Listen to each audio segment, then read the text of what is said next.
All right, everybody. It's Mr. Powers here. And today, for your asynchronous work, you're going to do a little bit of writing practice. And I want you to focus on the formality of your writing.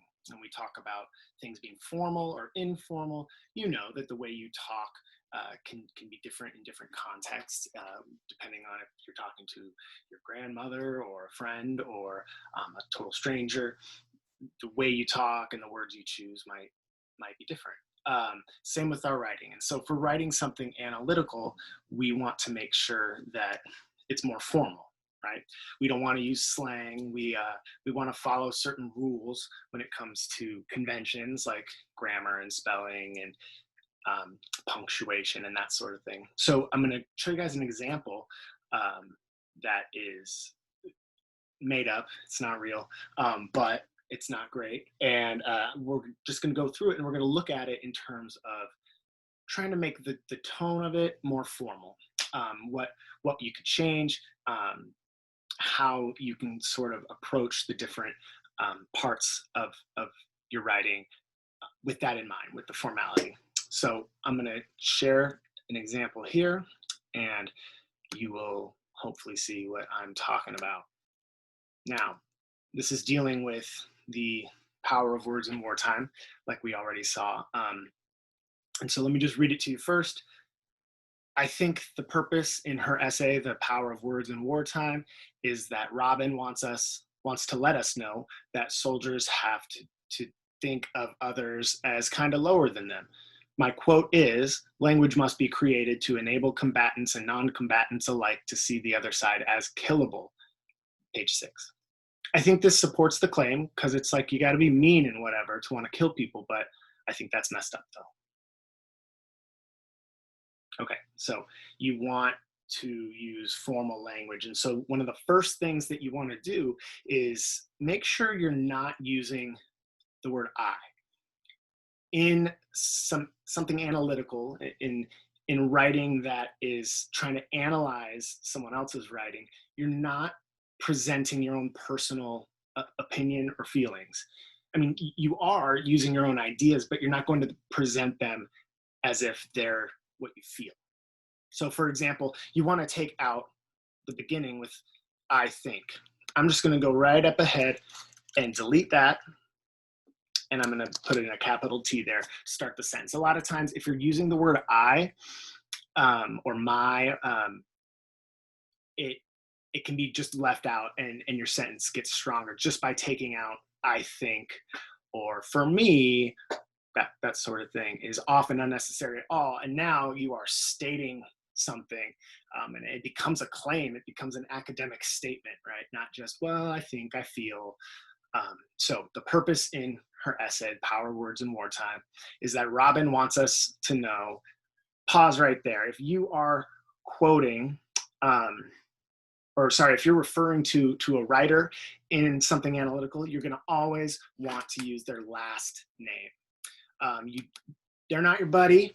Well, and even if they are, if you're writing about it formally like this, you're going to want to use their last name. That's just kind of the formal, proper way to do it. So we'll say Lakoff, not her first name, Robin. Lakoff wants to let us know that soldiers have, that's not spelled right. So pay attention. A lot of you guys turn stuff in that you might type it up and ignore the little squiggles trying to give you hints. Don't ignore those little hints. Okay, soldiers have to think of others as kind of lower than them. Now, kinda, gonna, shoulda, coulda, finna. We're not using those in proper writing, in formal writing. We are trying to sound a lot more direct, and especially when we say, even if we said kind of or sort of, even that hurts our writing because we want to sound a little more confident. We want to sound a little more assertive with our ideas here and not, well, sort of, maybe, kind of. So we don't want to say that. I'm going to take it out.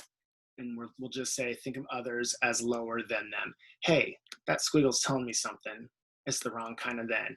We don't need to get in every grammar rule here, but some common mistakes that pop up when you're comparing something.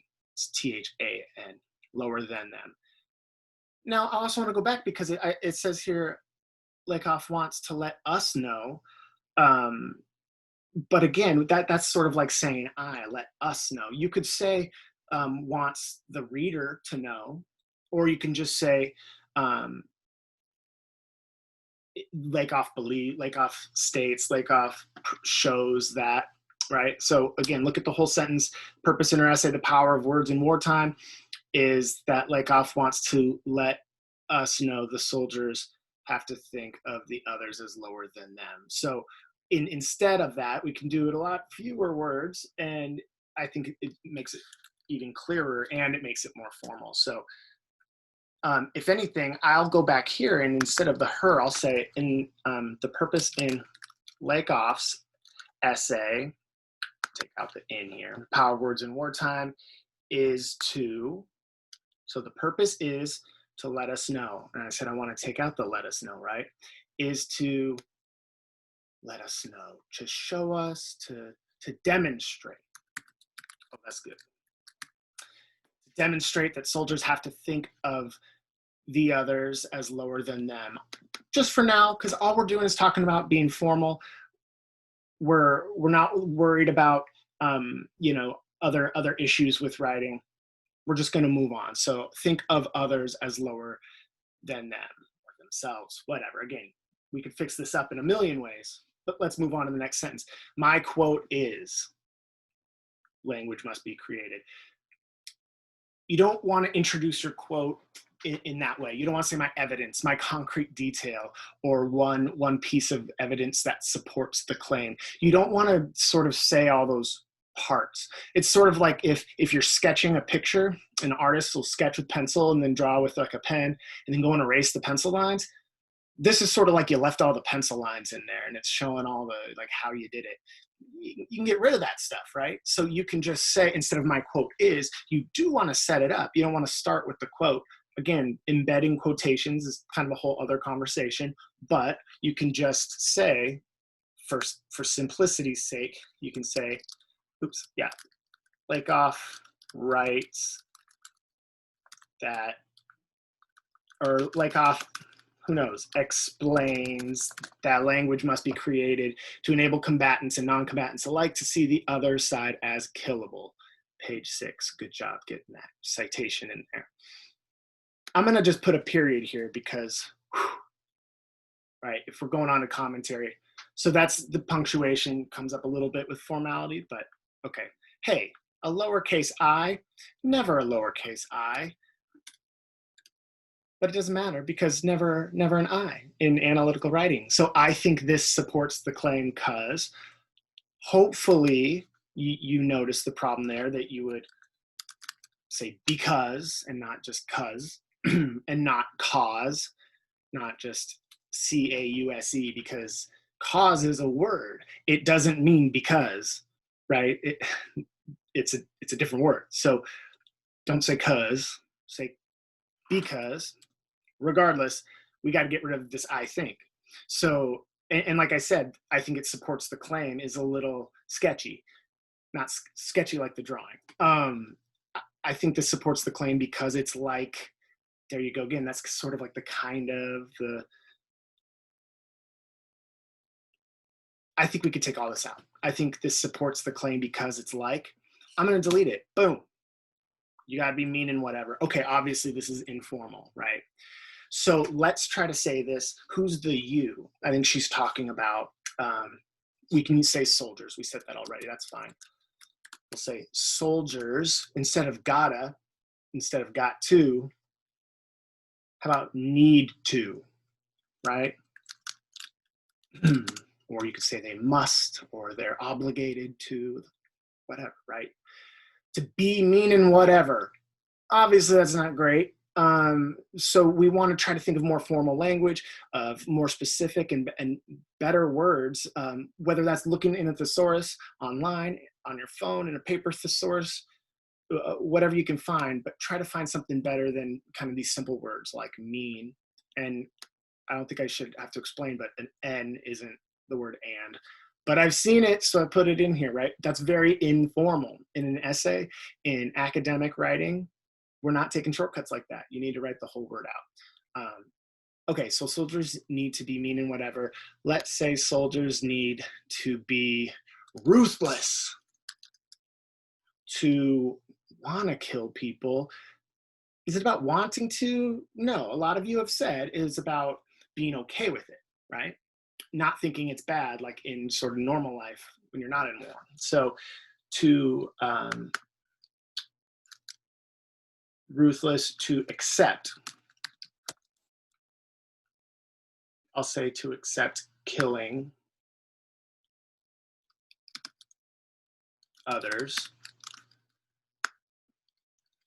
Oh, look at me. I only got one N in there, L in there. There we go. Soldiers need to be ruthless to accept killing others, but I think that's messed up though. We don't need your thoughts, right? So just to kind of tie it back to the idea of language, because that's what we're writing about, I can say soldiers need to be ruthless to accept killing others. And language helps change the way they think about who they are fighting. Not perfect, but hopefully you guys can see here versus where it was at the beginning. The purpose in Lakoff's essay, The Power of Words in Wartime, is to demonstrate that soldiers have to think of others as lower than themselves. I think it would be a little better. You're never done. It's never perfect. You're always fixing it. Lakoff explains that language must be created to enable combatants and non-combatants alike to see the other side as killable. Soldiers need to be ruthless to accept killing others, and language helps change the way they think about who they're fighting. That's great. If this was students' work, I would say you could say more in that commentary, but we're not talking about commentary today. We'll do that next time. So your job when you're writing in response to the Deutscher article is to try to practice the formality of language, your word choice, not using I, not using those terms like kinda, shoulda, woulda, and being a little more straightforward and to the point because it makes your writing a lot more confident. All right, guys.